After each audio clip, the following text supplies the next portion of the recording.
Tape Riksa y las enseñanzas Dzogchen.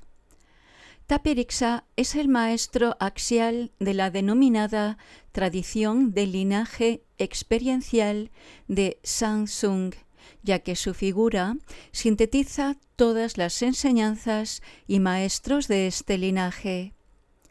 Es el maestro 25º del linaje de transmisión que, comenzando con el Buda Samantabhadra, pasa por Tongpa Serap y llega hasta el propio maestro de Tape Riksa llamado Sepung Dakpa Gyaltsen.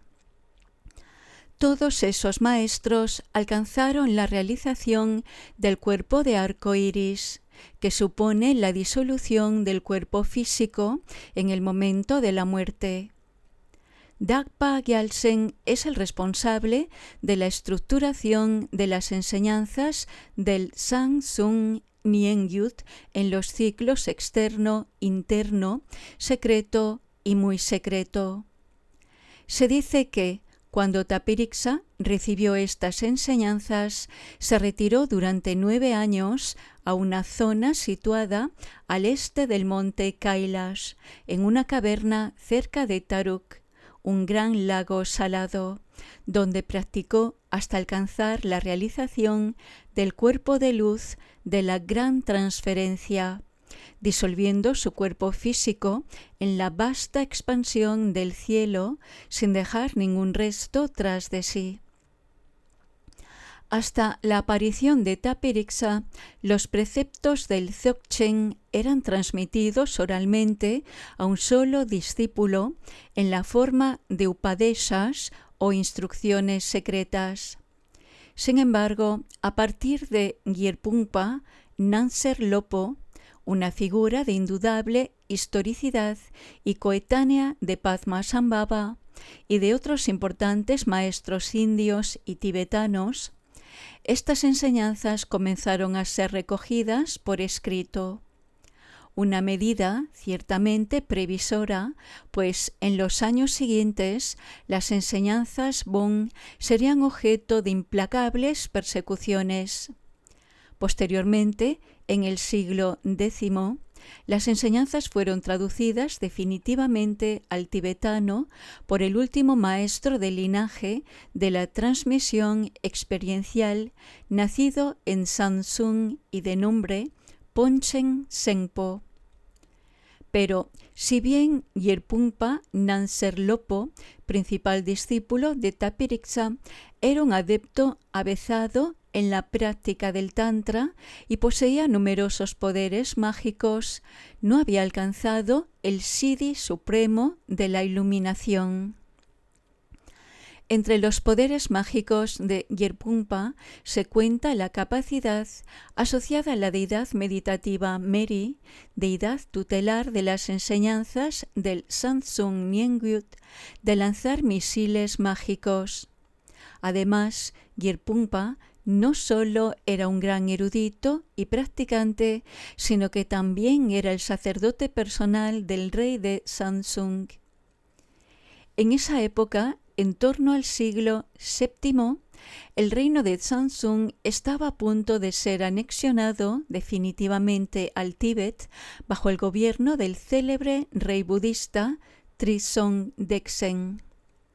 Tape Riksa suele ser representado como un adolescente de 16 años, una figura blanca y translúcida como el cristal, rodeada por una esfera de arco iris, con el cuerpo completamente desnudo, sin ornamentos de ningún tipo y sentado sobre un loto que se halla suspendido en medio del cielo.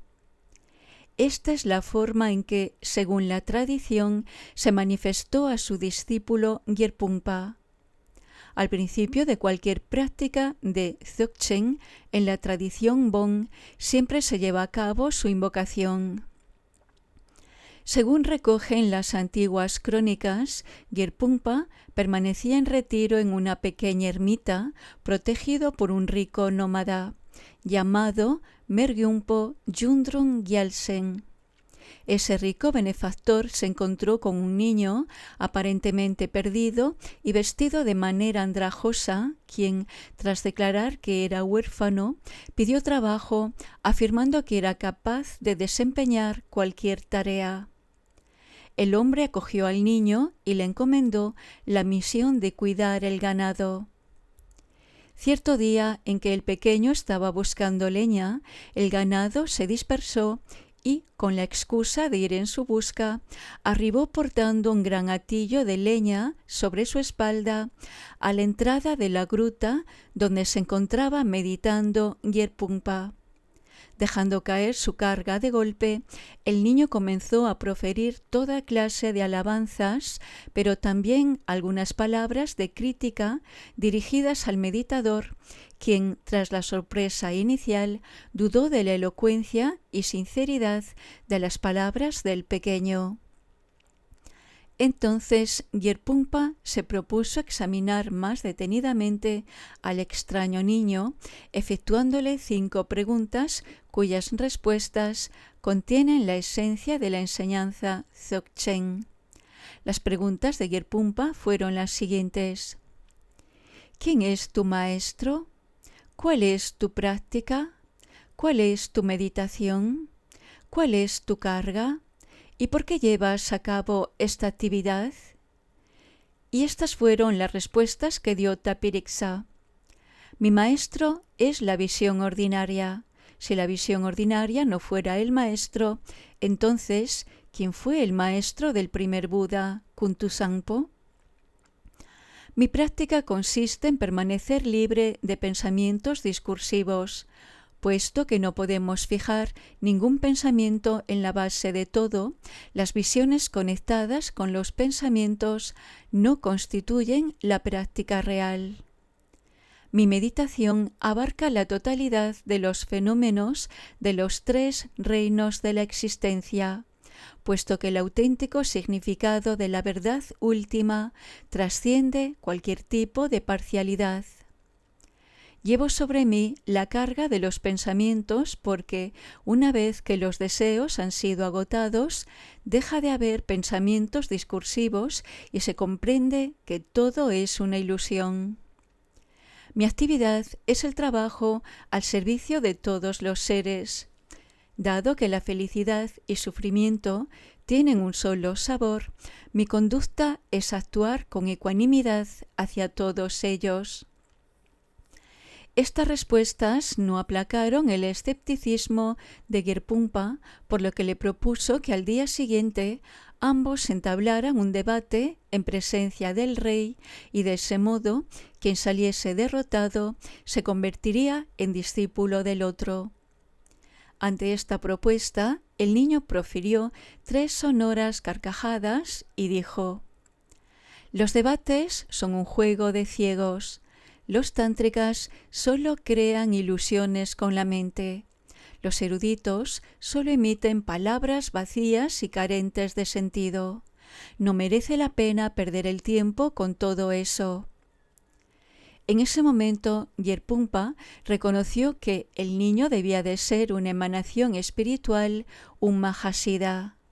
Se quedó en silencio sin saber qué decir, y cuando miró al pequeño, ya no vio al huérfano harapiento, sino una gloriosa visión de un joven de 16 años de edad, suspendido en el espacio, en medio de una esfera de arco iris, con un cuerpo puro como el cristal, transparente, desnudo y carente de adornos.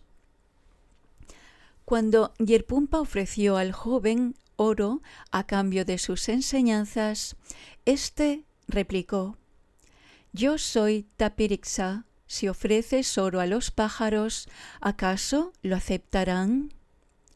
Yerpumpa se mostró nuevamente de acuerdo y Tapiriksa le dijo entonces que le enseñaría a liberarse de todas las acciones sin dejar rastro, como los pájaros que surcan el cielo.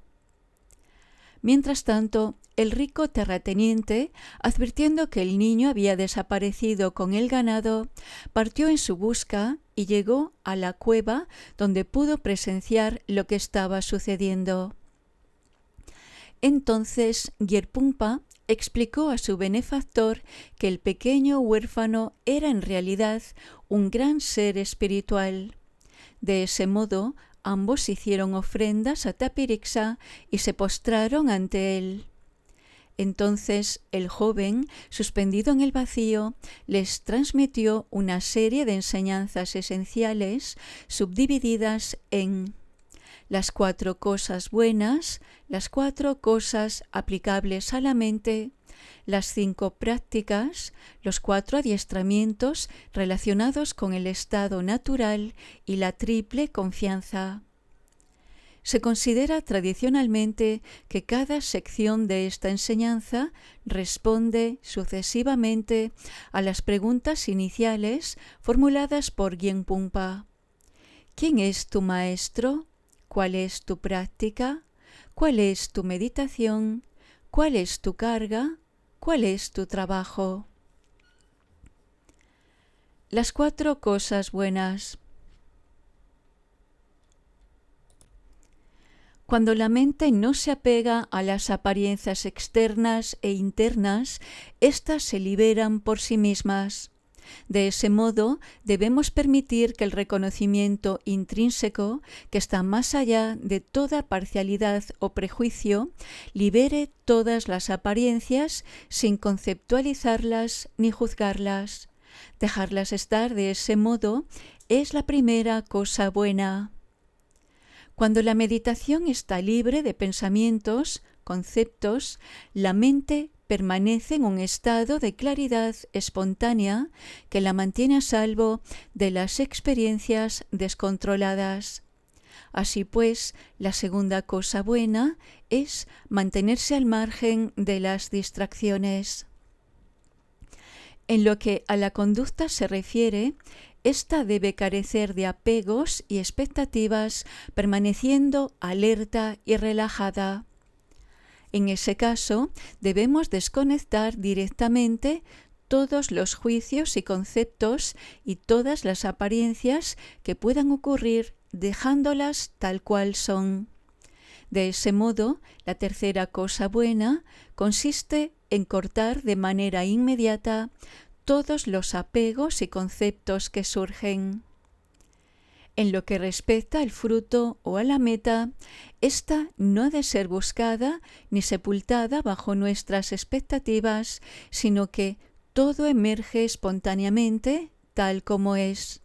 Cualquier expectativa o ansiedad concierne al futuro, es liberada en su propia condición original de vacuidad.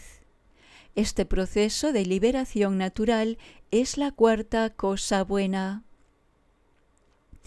Debes observar cuidadosamente todos estos tópicos concernientes a la visión, la meditación, la acción y el fruto para comprobar si representan el sendero de la claridad o, por el contrario, de la ausencia de claridad, concluyó Tapirixa mientras permanecía suspendido en el cielo.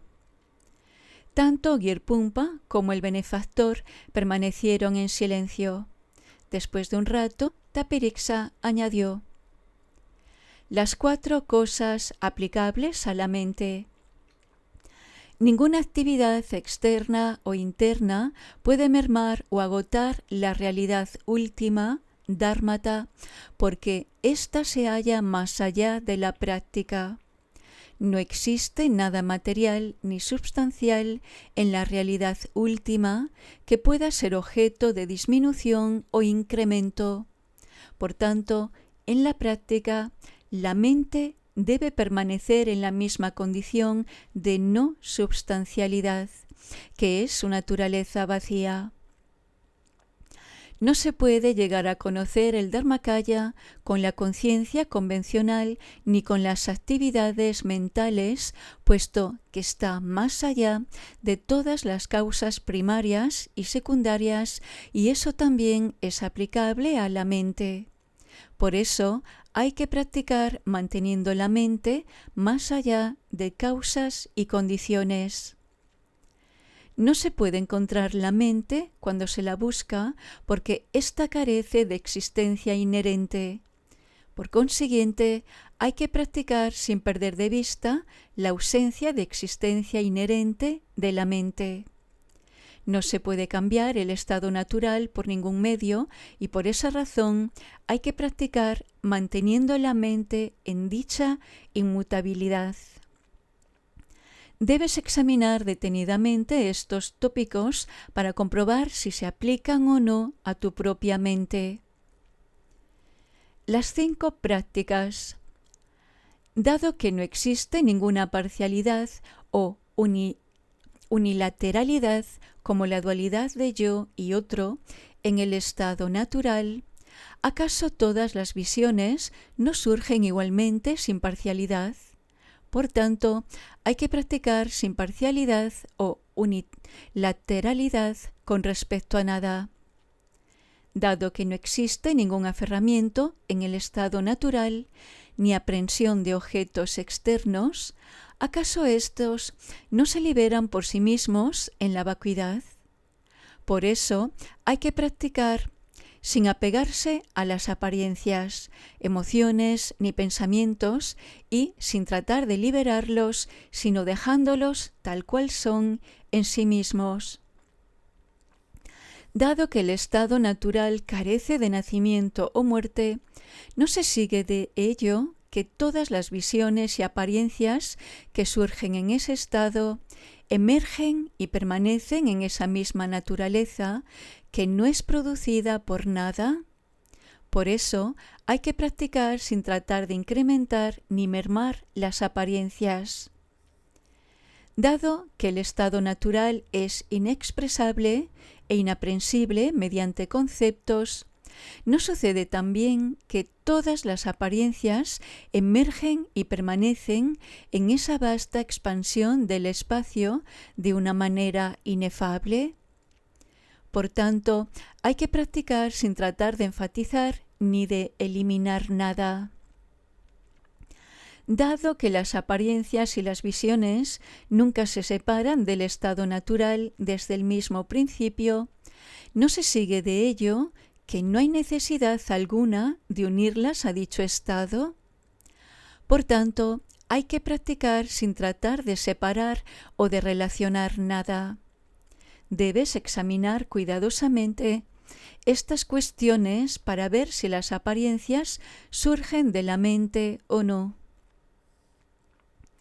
Los 4 adiestramientos directos relacionados con el estado natural. Puesto que la mente no depende de largas sesiones de meditación y las oportunidades de estas son muy escasas, debemos intentar permanecer en el estado natural allí donde nos encontremos y comprometernos a adiestrarnos directamente en dicho estado, practicándolo sin dilación. Puesto que en el estado del gran gozo no existen distracciones, debemos permanecer en el estado natural allí donde estemos y adiestrarnos directamente en esa disposición natural y practicar sin establecer diferencia alguna. Puesto que el significado del estado natural es lo incondicionado, basado en el poder de la inseparabilidad de apariencias y vacuidad, debemos permanecer en el estado de contemplación allí donde estemos, adiestrándonos directamente en la disposición natural del estado de contemplación. Puesto que en la esencia misma no hay nacimiento ni muerte, emergencia o cesación, sino que es un estado no producido por nada, debemos permanecer en el estado natural allí donde nos encontremos y adiestrarnos directamente en su contemplación. Debes examinar cuidadosamente estos puntos para determinar si tu práctica es suficientemente estable o no. La triple confianza. Cuando se comprende que el estado natural carece de existencia intrínseca, se tiene suficiente confianza para tomar una decisión irrevocable con respecto a todas las cosas. Cuando comprendemos la inseparabilidad de apariencia y vacuidad, tenemos la suficiente confianza para decidir que todo tiene un solo sabor. Cuando se comprende que el estado natural carece de parcialidad o juicios, se alcanza la confianza que está libre de todas las limitaciones. Solo aquel que posee estas tres confianzas puede llamarse practicante del Dzogchen. Al concluir, Taperixa les dijo que mantuviesen en secreto su enseñanza y añadió que, si no le olvidaban, volverían a encontrarse de nuevo. Luego desapareció en una masa de luz de arco iris. 5 años después, Gyerpungpa se encontraba retirado en una isla situada en el lago Darok, cuando tuvo su segundo encuentro con Taperixa, quien se le apareció nuevamente rodeado de una masa de luz y le habló del siguiente modo: «Has practicado lo que te he enseñado, de modo que te daré nuevas enseñanzas. Escucha con atención, esta enseñanza conduce a la liberación a los mejores de los seres humanos». Las 3 importantes declaraciones que efectuaré ahora contienen la esencia de las 84.000 enseñanzas del Dzogchen y el Bon. Proceden del Dharmakaya a través de los 9 seres iluminados y los 24 maestros. Son las enseñanzas más importantes del Bon. Si no conoces esta enseñanza, eres como un ciego tratando de guiar a otro ciego. Entonces le transmitió todo lo concerniente a la visión última, una enseñanza contenida en el texto titulado Las 6 lámparas. A la postre, en su tercer y último encuentro, Taperixa transmitió a Gyerpungpa las enseñanzas denominadas los 8 preceptos y los 21 clavos, Zerbu. El segundo capítulo de este texto se titula El reconocimiento de la base de todo y contiene algunos consejos para comprender la diferencia entre la mente y la naturaleza de la mente, para reconocer la base de todo, Kunsi, y para afianzar y desarrollar la experiencia de la contemplación. Merece la pena que nos detengamos en esas recomendaciones, ya que contienen las claves de la contemplación Dzogchen. Según diferentes comentaristas, hemos de entender estos 9 métodos como una profundización creciente de la contemplación, puesto que siempre se trata, claro está, del reconocimiento, la familiarización y la completa integración del cuerpo, la palabra y la mente con el estado natural. Renunciar a las distracciones mediante los 3 votos. Los 3 votos se refieren al control de las acciones relativas a las 3 puertas del cuerpo, palabra y mente, es decir, los movimientos del cuerpo, el habla o la respiración y los pensamientos. El primer voto consiste en no hacer nada en especial con el cuerpo. El segundo consiste en no hacer nada con la palabra ni la respiración, como repetir mantras o tratar de controlar la respiración de algún modo, mientras que el tercero consiste en no hacer nada, absolutamente nada, con respecto a los pensamientos y las emociones. Sin embargo, el mantenimiento de este triple voto no implica que debamos tratar de detener deliberadamente nuestras acciones físicas, palabras y pensamientos, sino que se trata más bien de descubrir el modo en que las acciones, las palabras y los pensamientos cesan por sí mismos de manera natural. Es como el descanso o el abandono que sucede al completo agotamiento cuando hemos efectuado un gran esfuerzo. Es el agotamiento que tiene lugar cuando constatamos que hemos llevado a cabo todas las actividades, palabras y pensamientos posibles. En ese sentido, el maestro Drukgyalwa Yundrung aconseja que, para poner en práctica los 3 votos y las 3 relajaciones conjuntamente, debemos reflexionar primeramente sobre todas las acciones que hemos podido llevar a cabo con el cuerpo, la palabra y la mente desde el sin principio de los tiempos y, a continuación, preguntarnos a dónde nos ha conducido todo eso. Aquí se incluyen tanto las acciones negativas como las positivas, puesto que todo acaba deviniendo inútil y convirtiéndose en causa de insatisfacción. Comprendiendo que no queda nada de todas esas acciones inagotables, palabras absurdas y pensamientos perturbadores, relajamos completamente el cuerpo, la palabra y la mente en la gran relajación, como un anciano que mira despreocupadamente cómo corren los caballos salvajes.